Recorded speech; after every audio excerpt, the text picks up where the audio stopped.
Now, the two quarterbacks who will try to create their legend tonight in this rivalry, Jalen, Milroe, and Garrett Nussmeier, both have put up solid numbers. At times, a little bit up and down as we go to the board with Kirk and Nick. Well, and again, up and down, I think, comes down to how these guys are going to play. It's always true the quarterback decides it, but these guys have been really good in their careers, and then the decision-making has been a little bit erratic. I'm excited to see what you think of this matchup. Well, I think that, both these guys are great competitors, and they want to make plays. But the thing that I always try to emphasize to Jalen last year was you can't make plays that stop drive. You can't get sacked. You can't throw interceptions. You can't make poor decisions. And both these guys have had outstanding plays all year long. Here you're going to see Jalen make a great throw on the dig right across the middle against man-to-man coverage. Can put the ball in small places. Look like steps up here. Boyd's head. Moves his feet, resets his feet. So the capability of making every throw is there. Here we go again. Make the play-action pass here. Got the over route coming. High-low, the guy in the flat defender. Makes a really good throw, very accurate throw, on time. So for fans, Ryan Williams is clearing the corner right here. Yep. So he clears the corner and creates this beautiful space right there perfectly. The timing and the rhythm there was perfect. And then with Jalen, you better keep the pass rush lanes right, and you can't do what number 9 does there and get pushed by the quarterback, because now you're playing with 10, and this guy can beat you with his feet. He's probably the fastest guy on Alabama's team and has great running skill. He had 155 yards, 4 touchdowns last year for you guys. Look at this right here. Talk about how you want to kind of squeeze. You don't want to get upfield to give him that chance to step up today. Right, and the thing you don't want to do is take the aggressiveness away from your lineman and putting pressure on. But you got to be disciplined in pass rush. All right, so that's the good. There's been some moments where this year we've been a little bit surprised by him maybe pressing, maybe trying to make a play. And this is the key to the game right here. I mean, you see, there's 3 people around this. They're playing zone defense. He should be reading zone. It's middle of the field coverage. Should be throwing the ball outside or take the flat, take the check down, throws it into coverage. And, Coach, I don't know if he predetermined, but this is a zone drop, right? That's so right. I don't know if he doesn't see this, but he throws it right to him. Maybe he thought he was separating here and he could get away, but clearly just didn't feel that backer there. But he needs to know there's nobody to clear that defender out of. Of course, yeah. All right, so that sets up a score. Let's go to Garrett Nussmeier. This guy can make every throw. This is one of the best plays of the year to me. I mean, this is 4th down to win the game against Ole Miss, or tie the game to get it in overtime so they have a chance to win the game. And this guy runs this wrap route, on the star in the slot. Yeah. Aaron Anderson. By the way, it's a good route, but this is a great throw. Look where he throws this football, and look at this. Game on the line in front of all his fans. Puts it right where he needs to put it to win that game. That's NFL. I mean, that's as good as there is right there. That's as good as it gets. So here you're going to see him, hit the wheel route down the sidelines. They're clearing people out. So they got, again, they're high-low in the flat defender right here with the bubble. Guy slips the bubble. And Coach, the ball on time, accurate throw. Watch the little pump. It goes in line with, he's showing like he's blocking. He's going to block.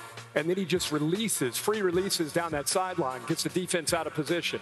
Great decision. Again, in rhythm, 13's as good as there is. Here's the frustrating part of it. All right, so here's the kind of thing, though, that it's a drive-stopping play. But on the road, it changes the whole momentum of the game. LSU's in total control of this game until this play. When this guy scrambles over here, he's supposed to read high-low on the flat or run. You're either going to throw it in this part of the field or you're going to run.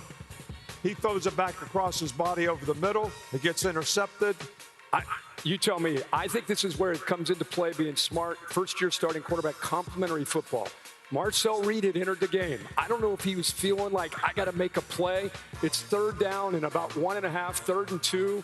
He's got to race. He could run and get that, or just obviously throw it away, worst case. Yeah, that's the biggest problem with these guys. They want to make plays. But they don't need to be shooting guard mentality. They need point guard mentality. Have 13 assists in a game and no turnovers, and that's good quarterback play. And that's a great job of breaking that down. That was phenomenal stuff. That. Coach, it was great.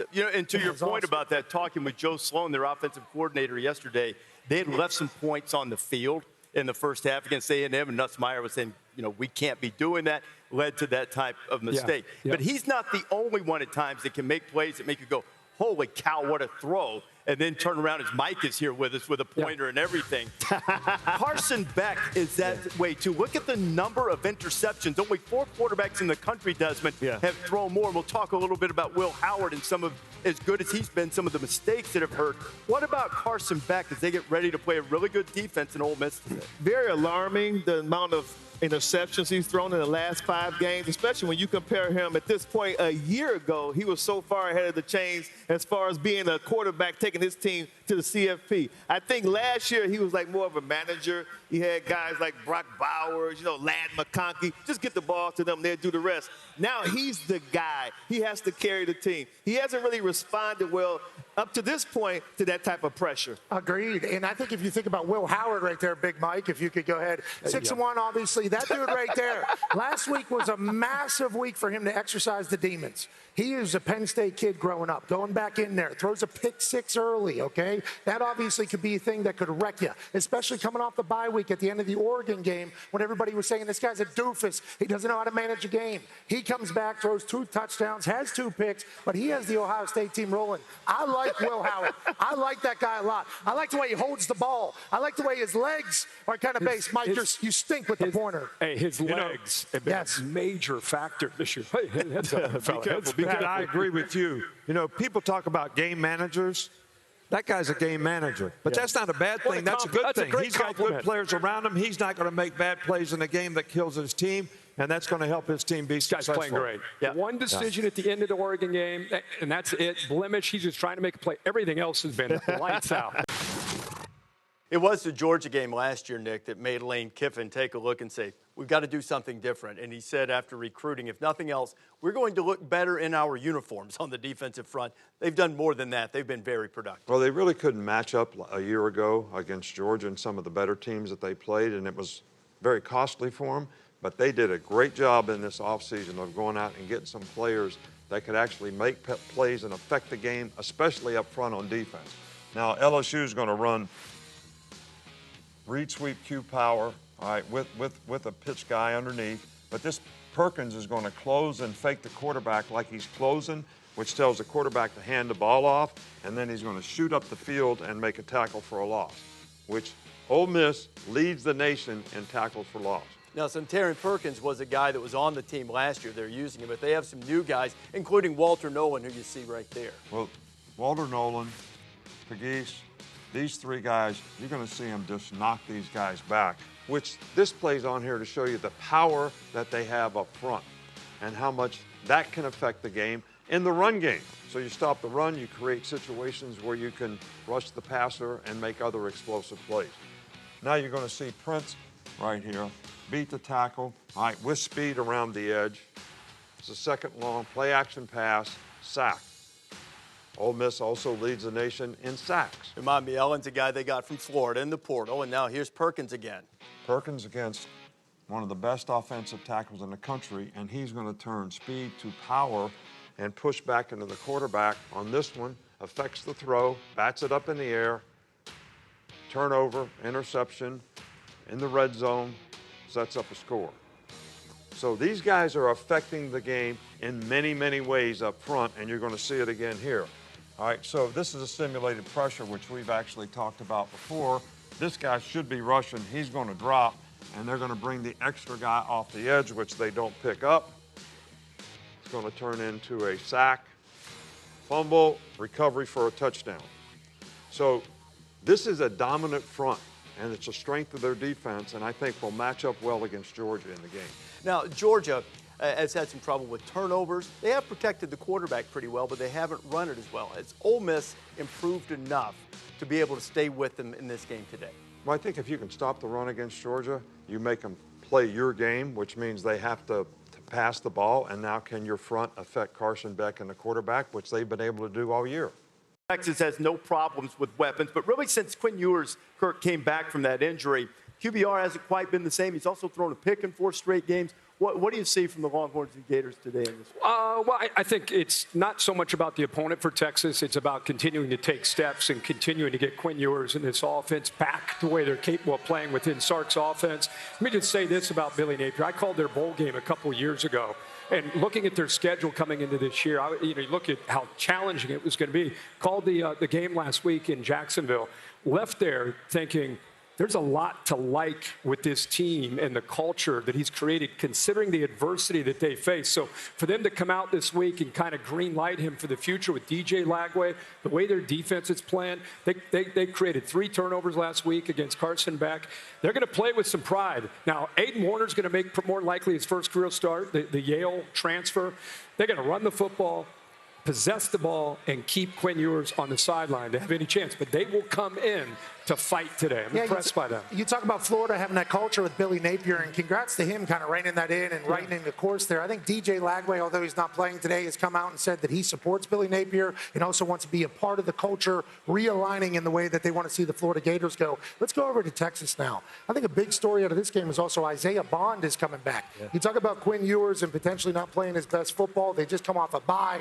They beat Vandy 27-24 before that. Bringing in a weapon like Isaiah Bond, if they're able to run the rock a little bit, they need to start running the ball a little bit better. Isaiah Bond's there. I think this Texas team is primed for a run, but Florida is a scrappy bunch, and I don't think anybody would have thought that at the beginning of the year. I think everybody would have thought they would have mailed it in by now. Yeah, I agree with Kirk when he said that earlier, because you look at the team, they've been through so much, not only on the field, but Coach, you mentioned that earlier, the internet, social media.